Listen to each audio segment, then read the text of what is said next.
Hey everybody, this is Abby from Realistic Kitchen and Gardens. Today is Thursday, May 21st. We're, I think, probably 3 weeks past our frost-free date. Last night was the coolest night that we're going to have. I think it went down to 48, and then after that it's going to be low in the high 50s, low 60s. So that's perfect time to start transplanting hot season stuff. We're of course going to get a week of rain, which is a perfect time to plant. You got to get out there and not drown in the mud, but perfect time to plant because you don't have to water it. But I wanted to do a quick update on the raspberries. Look at all these baby fruits. You gotta stay in the cage. That's the point. I still haven't stapled this down, so it's a little wibbly wobbly, but if you can see, look at all that fruit coming in. They've all been pollinated, darn near. I mean, there's a couple actual flowers still, but the vast majority has been pollinated. That's one of the nice things I think about ever-bearing, at least raspberry canes, is that they still kind of function like a June-bearing strawberry in the sense that they put out this great big flush of flowers that get pollinated, and they do have a decent size flush of fruit. So at least it kind of makes the season worthwhile compared to something like a ever-bearing strawberry where you need darn near 15,000 of them to get them going. So let's do a quick tour of the started plants that I have. I bought all these. I bought the lavender, some curly parsley, 2 chives, a rosemary, and some Genovese basil because my basil is right there. That's my basil. I've been really bad about uppotting my stuff this year, so it unfortunately is not stunted per se, but certainly prevented them from getting big or like continuing to grow. I do have a number of seed snails that I've done in experimentation. Like these are nasturtiums. These are only about right about 4 weeks old, about a month old. So they're started, they're decent size. There's 3 different spirals of them. Butterscotch up front, which climbs and flowers yellow. This might be Gleam Mix. I can't read what Purple Emperor, which is a climbing like pastel purpley pinky climber. And then these, if I could put my tags in a proper, okay, this is Gleam Mix. So this is the same mix I did last year in front of all my tomatoes. So the Climbing Emperor, Purple Emperor, and Butterscotch, which are also climbers, both are going to go in with my tomatoes. And then the Gleam Mix is going to go in with the cucurbits because some of them trail, but or climb, and some of them just mound because the joy of a mix. Tomatoes, these are, I did a 50-50 experiment basically with my Supremo tomatoes. So this is the seed spiral that I did. Of course it fell. It got blown over in the wind. So 3 of them got severely damaged, if not like completely. This one looks like it's still somewhat alive, but very broken. But I do have too many Supremo paste tomato plants, so those 3 should be okay to just discard. But this is the spirals. I did uppot them a bit once, I think. I've had a number of flowers. I know they're stressed. It's a really small amount of soil for them, but I think they're right about the same size. Like they look rattier because they don't have as much like nutrition and they dry out way faster. So they are under more stress. So we'll see how those are affected. But these are Supremo, as well as there's Defiant slicer tomato, which I grew last year. And there's Bartelli cherry tomato, which is an indeterminate, which are probably these 3. which I've also grown before. The thyme is looking really good. Both common English and French thyme are in here. I bought these petunias. You'll see this petunia and a 3 or 4 pack of them down there. But I bought those. This is all Blue Better salvia. And then those 2 are red bonfire salvia. Both are varieties I grew last year. A Pacific mix calendula, which I grew a couple years ago. I didn't get any to sprout last year, but this is going to be at the foot of the peppers. Shallots that I still haven't put in, so we'll see how that goes. Also in a spiral though. They were started in January, so they're actually looking really good, all things considered. Like, they have not been up potted. You are dry as a bone. They haven't been up potted, but like, for the size of what they were planted in, I think they look pretty good. You need water though. This is the one peppermint plant that I grew out of a cutting, or a grocery store cutting.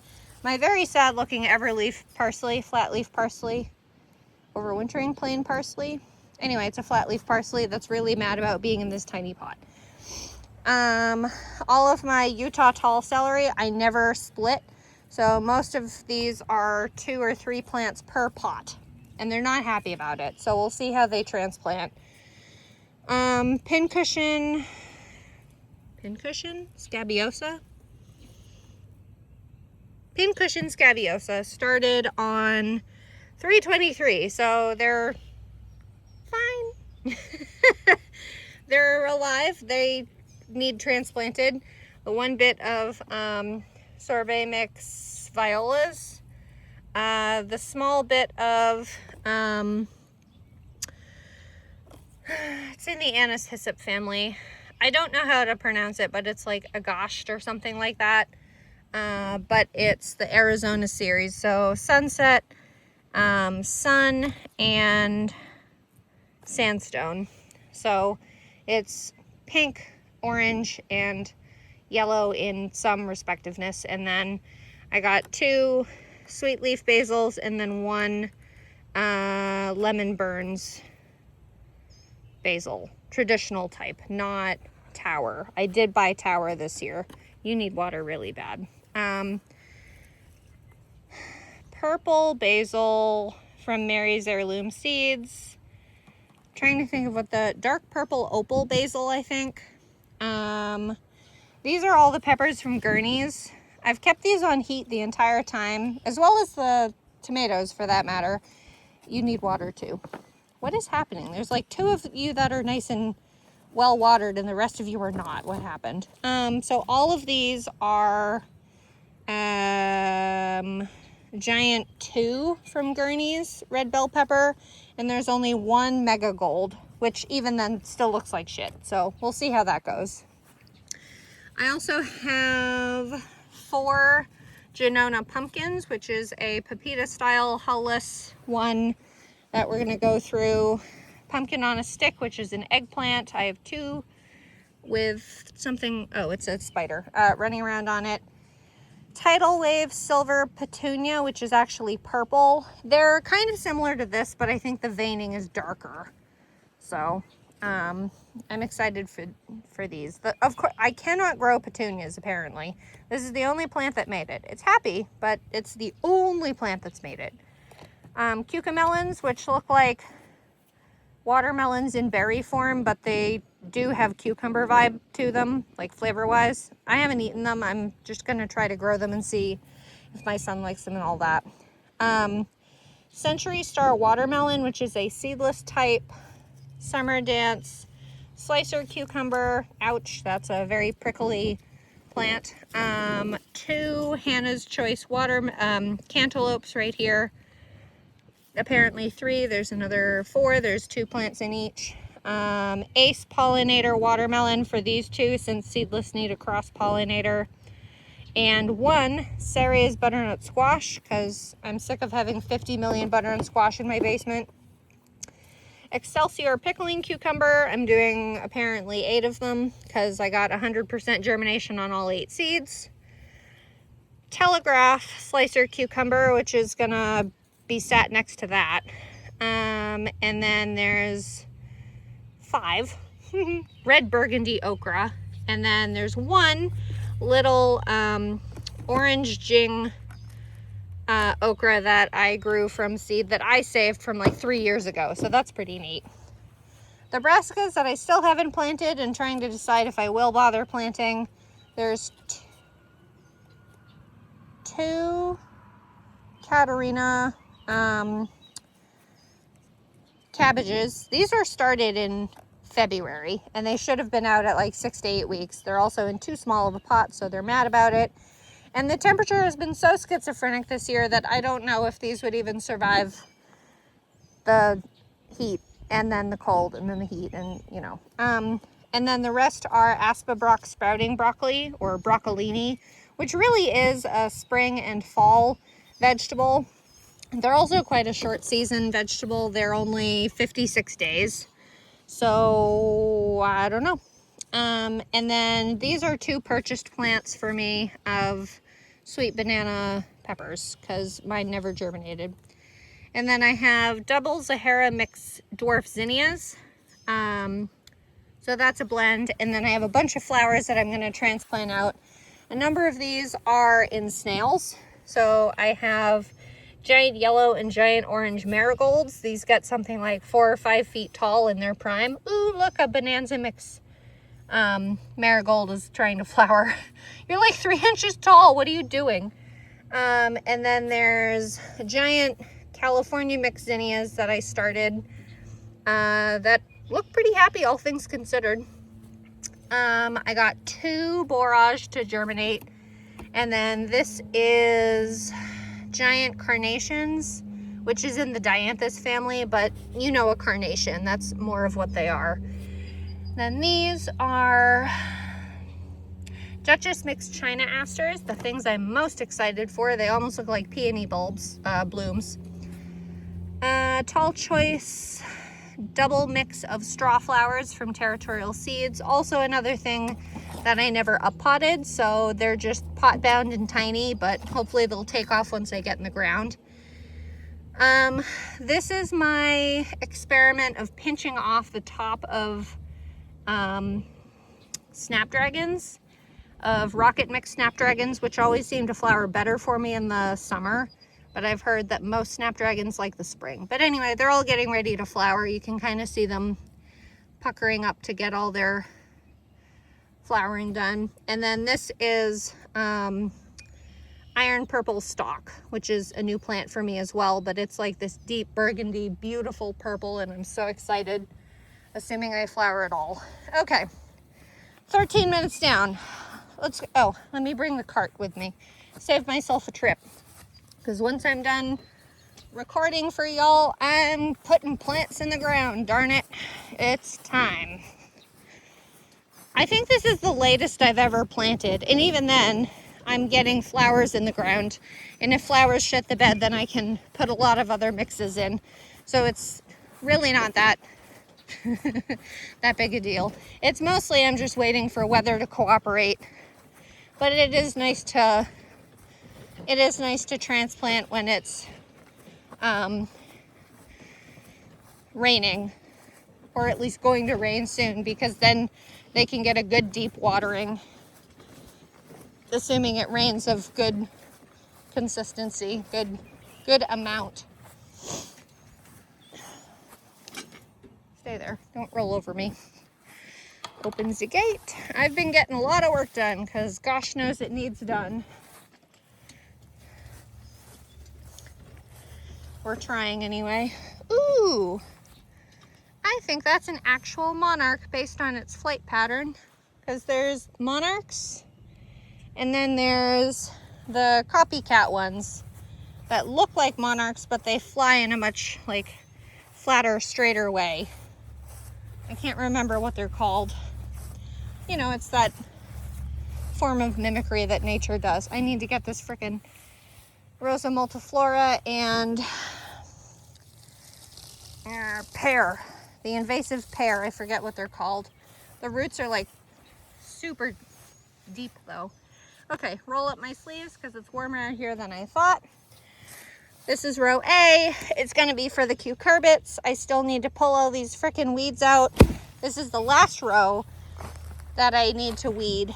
Row B is going to stay fallow, or at least cover cropped this year. There's field peas, there's hairy vetch, there's yarrow volunteering itself as it does. I hate yarrow. It's almost as bad as mint in that regard. I want to get lettuce seeded out here, but I just keep forgetting to do it. Lettuce is one of those things that I never remember to plant because I always say to myself, oh, that's something that grows really fast. I can grow it anytime, and then I don't. These peas are right about up to the bottom of my rib cage. This is Super Sugar Snap, the one and only that managed, and I did see a pod on it yesterday. There it is. So these will be the ones that are fat and round with the sweet pods inside.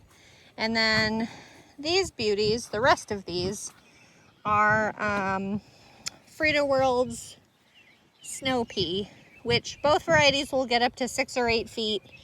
And I really love these types of varieties because, like, I just barely have to bend to get this one.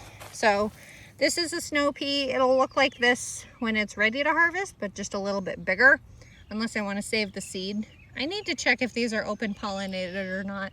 That would be really convenient. But I like the purple flower, pinky magenta flowers on them. I like the size of them. I really like to grow peas, but the timeline is so odd for them. Like, they're a spring vegetable, but like, you won't, I'll probably get my very first pod, like, that'll probably be ready in another couple days. So then it'll be almost, what, May 25th? And I planted these early. I direct sowed these March 4th. So they didn't germinate right away. They did germinate quickly though, which is one of the nice things about peas. They really want to grow. A lot of legumes are like that. Peas and beans are in the same vague family, but legumes want to grow. You really have to louse up or have really bad disease or pest pressure for them to not grow. Not to say you suck at gardening, but like, it's nice to have a plant want to grow for you. I'll take this moment to show you that these peas have a mind of their own. I wanted to have them stay on this north side of the trellis, but they decided to go on both.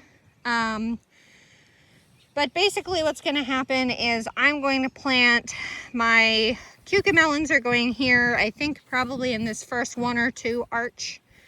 There's 5? Question mark? 1, 2, 3, 4. Yeah, there's 5. So there's going to be 5, and then I think I'm going to do 1 pumpkin, and there's going to be the cucumbers in here and the Ceres butternut squash, that kind of thing, just so they don't trail everywhere, because butternut squash are really bad about climbing everywhere. If I weren't growing so many cantaloupe, I would also put the Hannah's Choice cantaloupe in here because they get really long, and they did do well climbing the panels last year. Where the slicer cucumbers, all the cucumbers did well with the cattle panel just up on its side laying long ways, which is what I'm going to do for the rest of this. I'm going to have a gap to walk through, a cattle panel trellis, a gap, and then trellis at the end for everything to grow up. The watermelons didn't grow. The watermelons I grew last year, Dixie Queen, did very poorly, but they did not climb the trellis. They did, but the melons got so big they broke. So I'm going to use the trellis on the cattle panel on this side to keep them from swamping into the next row, because then that just makes a mess. I like to grow cucumbers upright. they're a lot neater and they don't have that spot and they're not covered in dirt. And I have the worst slug problem here. It's gross. I love all these peas. They're so fun. Distracted. Okay, row B is kaput this year. Row C is onions. They're doing good. They should be probably harvestable around very early July, if not very late June.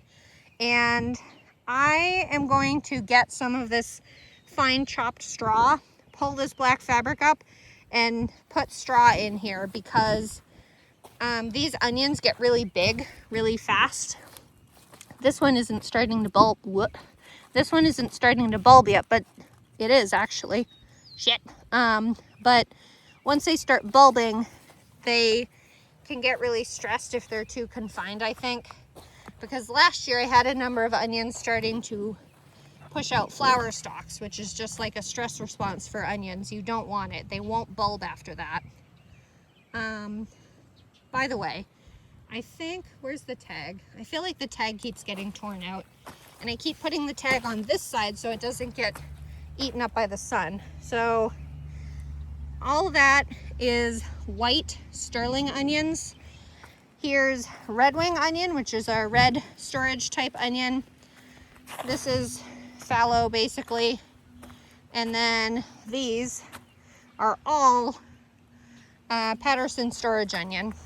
And I'm gonna do my darndest this year to try to actually get a good harvest, because I always have all these onion plants doing great, but I'm having difficulties in the past couple years with figuring out the proper way to store them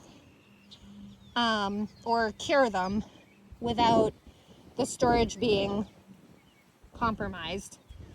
So like I harvested probably at least half the planted white onions, but then I only had maybe, I don't know, 40 onions available to use, and even then half of those rotted.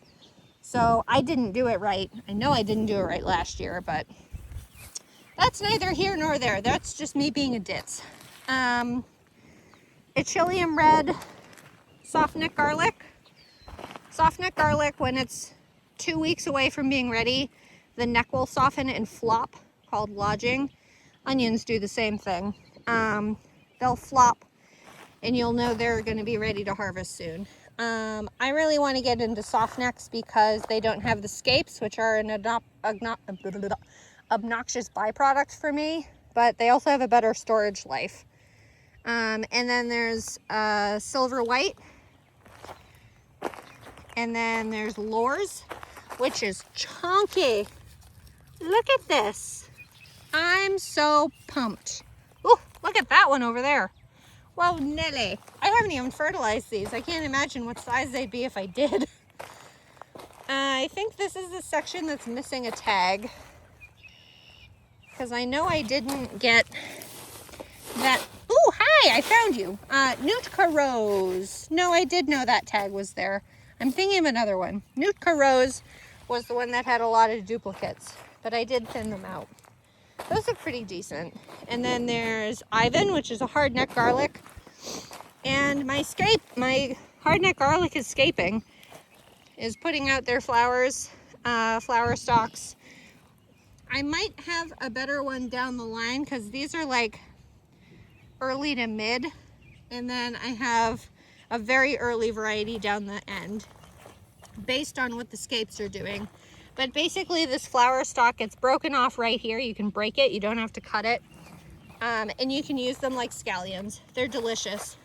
But when you have, you know, I think I ended up seeding out like 200, 300, 400 some garlic cloves last fall. So if it's all hardnecks, you're gonna drive yourself bonkers. Here's Adonai, which I think is a late variety. Like these guys aren't even scaping yet. I do like that they're nice and short though, compared to Ivan. Ivan's quite tall.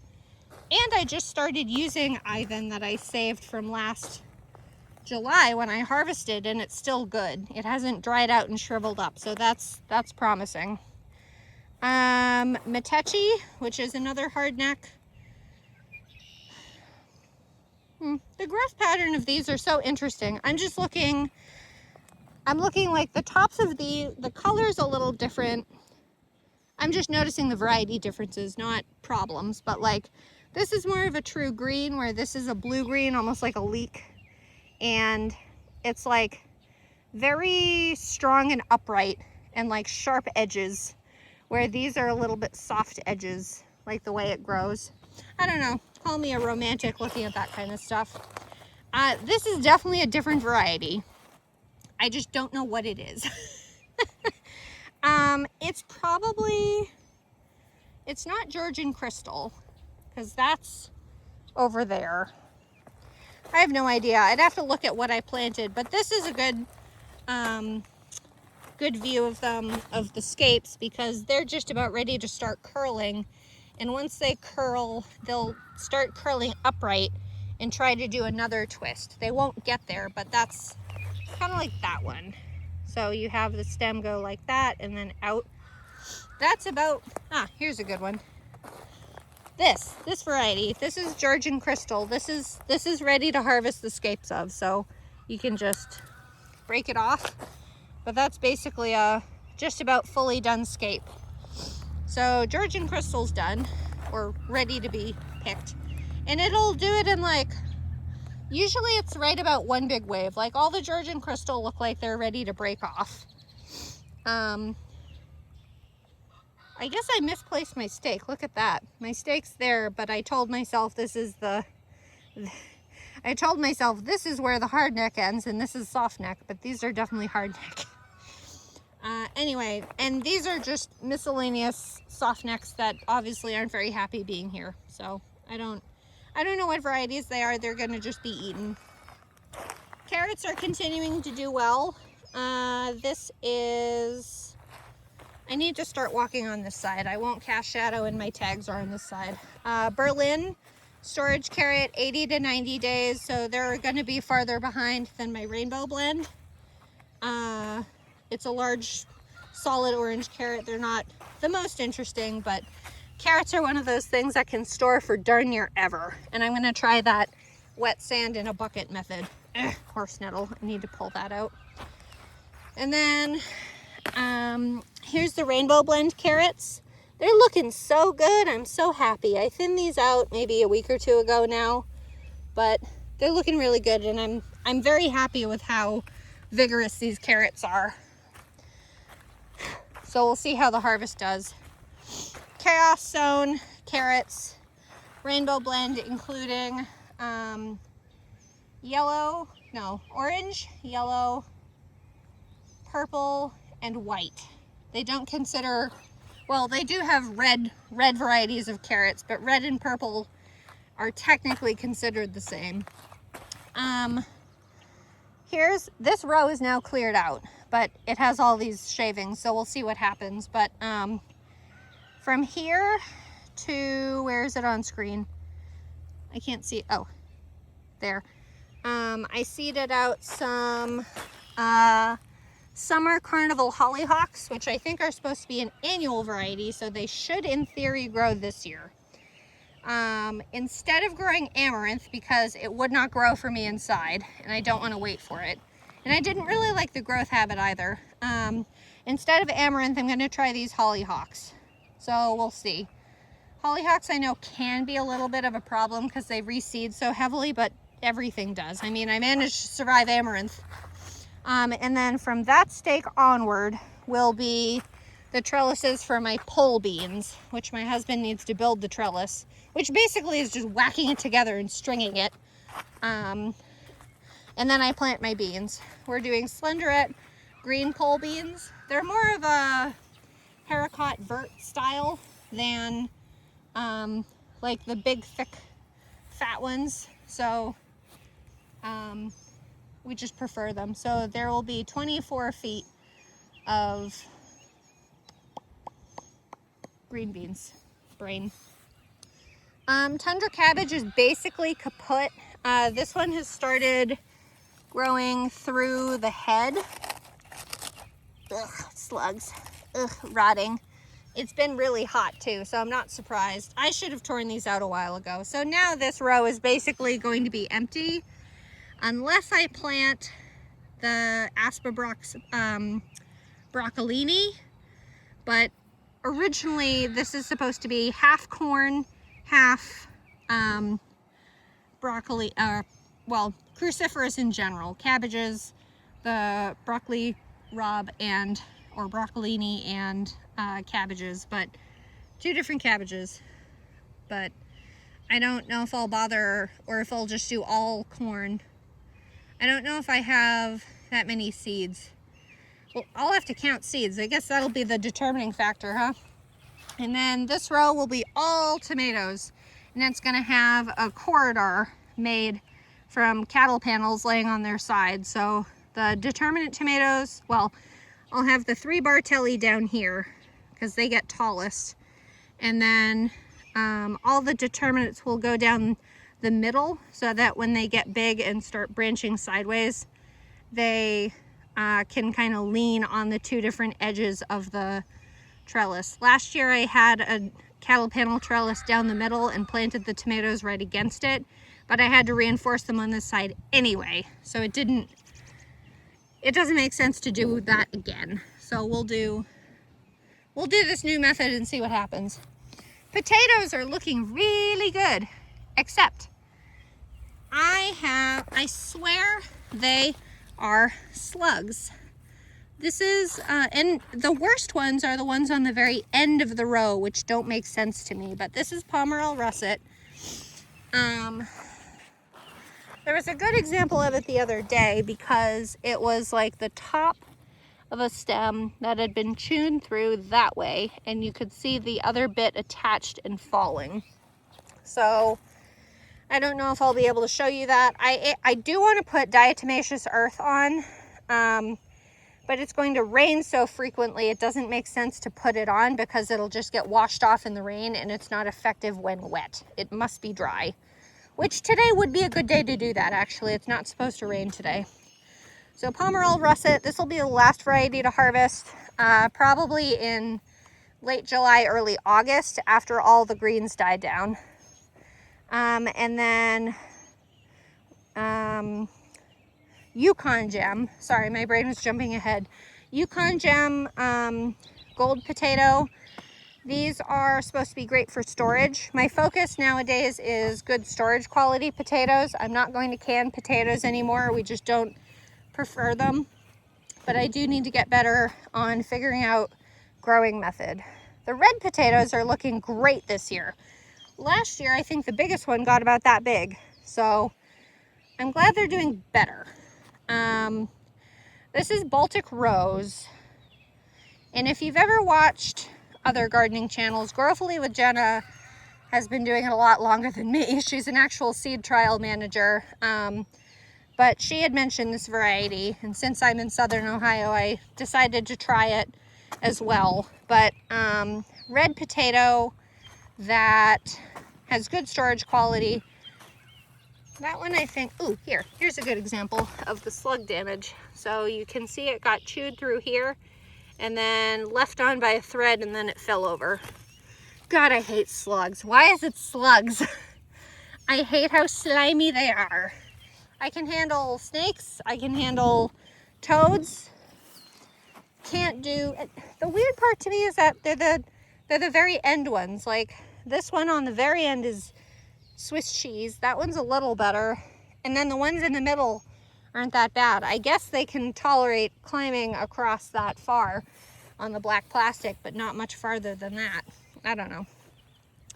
I need to weed this patch, but this is the June bearing strawberry variety Flavor Fest. So I just want it to produce pups this year so that I can have more plants and have them produce next year.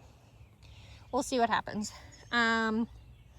Rhubarb I got and letting grow and whatever, so that's what it's doing. Looks pretty good for a first year plant. It was obviously taken off a big mother plant. It wasn't like anything surprising or young or whatever. dinner plate dahlias that I bought locally for only $10 a piece. That feels pretty good for such big plants. This one is the red dinner plate, and this one is a pink dinner plate. She only had red or pink. And then the rest of this row will be Utah tall stalk celery. Let me finish talking about this. Bell peppers and banana peppers.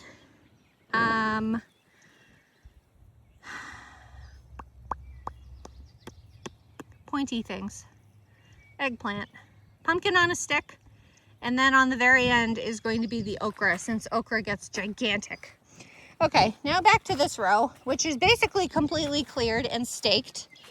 I finally started seeding, and you saw I had flowers with me in the wagon, or the cart, whatever you want to call it.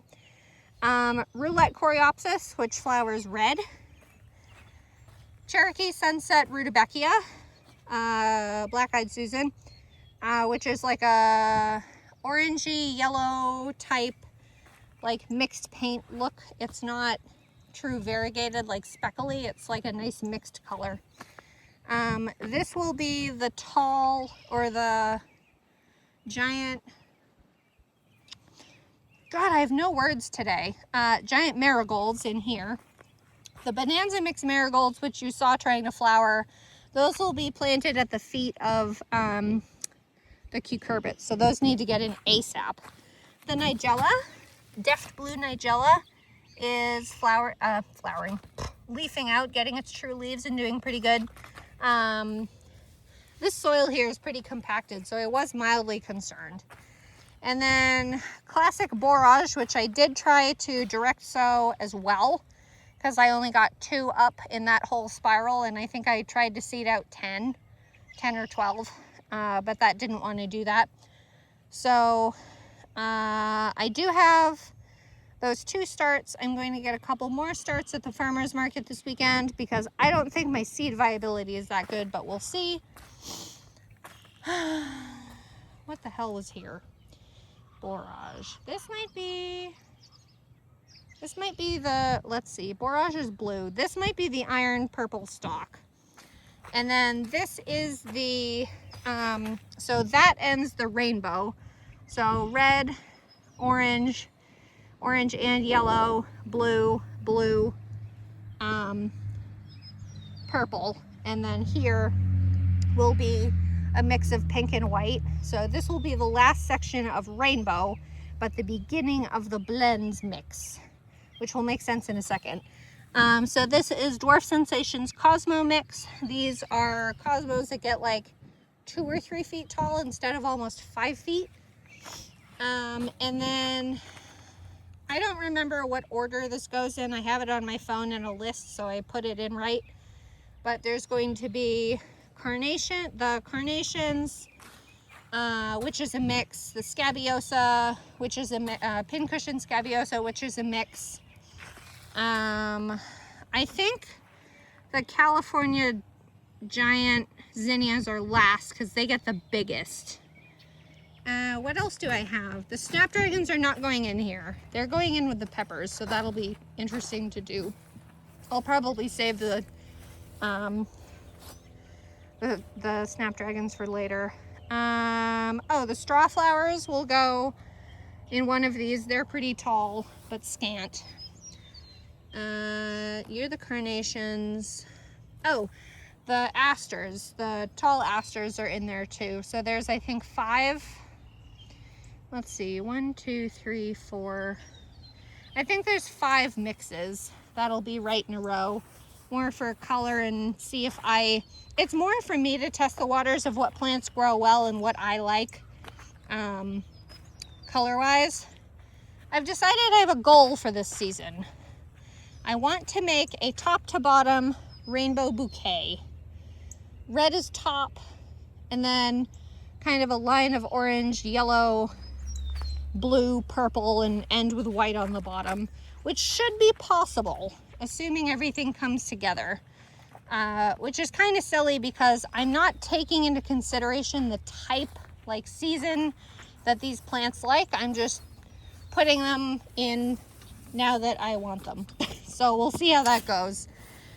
Because I know things like sunflowers are hot season plants, and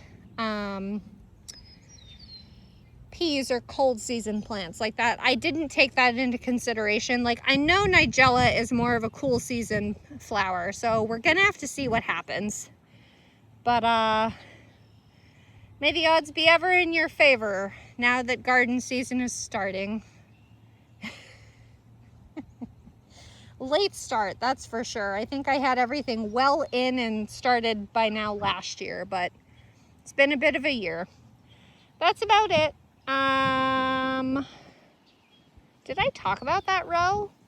Oh, yes, I did. I was just thinking the row that's still weedy, which I still obviously have to weed, but that's corn and brassicas maybe.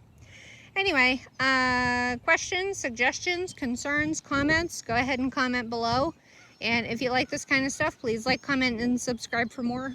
And follow the Facebook page, Realistic Kitchen and Gardens. Okay, thanks. Bye.